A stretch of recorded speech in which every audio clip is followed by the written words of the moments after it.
So today is Tuesday, January 17th, 2017, and if we could all state and spell our names. So Tom, if you could start, please. My name is Tom Emmons. It's Tomeens.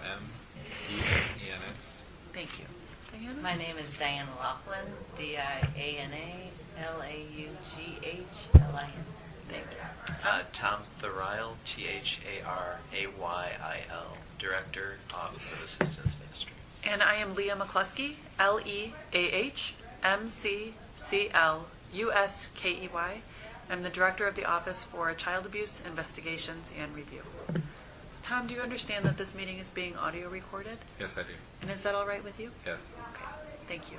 Thank you both again for being here.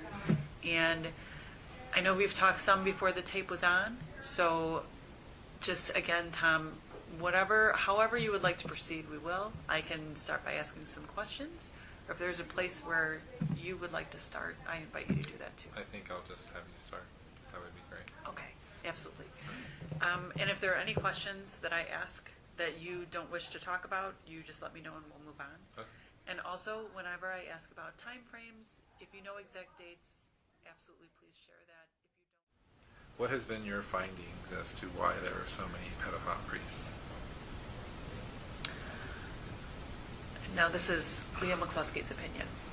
I think, and some of the things that we all talked about earlier, just there was a time in the church where, and a time in just growing up, like in certain families, you didn't question authority. You didn't, and my parents both grew up Catholic, and they went through Catholic school and all through high school. And if they ever, my father specifically would talk about this, they were never allowed to question a priest, a nun, anyone. If you came home to say anything that a priest or nun said negative or physically, if you were hit, but they were never. It was always the priest or the nun was the one who was right, and not the child.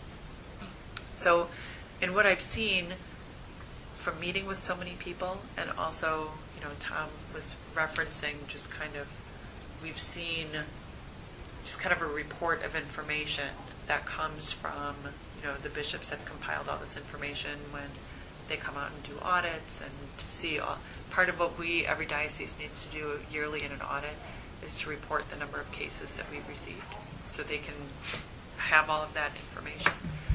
I think some of it had to do with the time, Tom. I think some of it had to do with a lack of education, and I mean this in the sense of in the 50s, 60s, 70s. I mean, when I was in grammar school, we never had education other than like stranger danger. And stranger danger at the time was someone you didn't know in a trench coat in a van.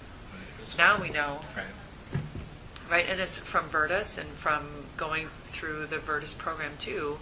And any kind of child abuse prevention program that you see today, all the statistics say that most abusers are known to the child and the family. The gross majority.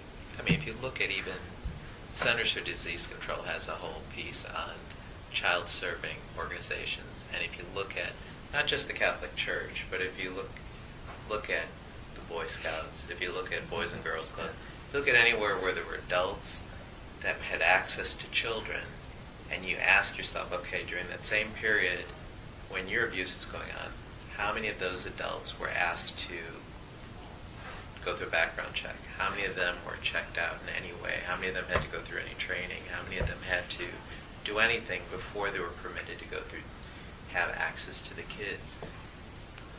You'll find, compared to today, all of those organizations have policies in place. All of those organizations have laws in place because of all of this stuff. Because at the time, at least from everything I've read and the data that I've looked at, I trust you. You're a good guy. You can be with the kid. And nobody's really thinking that anything is going to happen. You have big families, just relieved to have someone involved. I mean, it's hopefully there's been progress, but at a huge cost.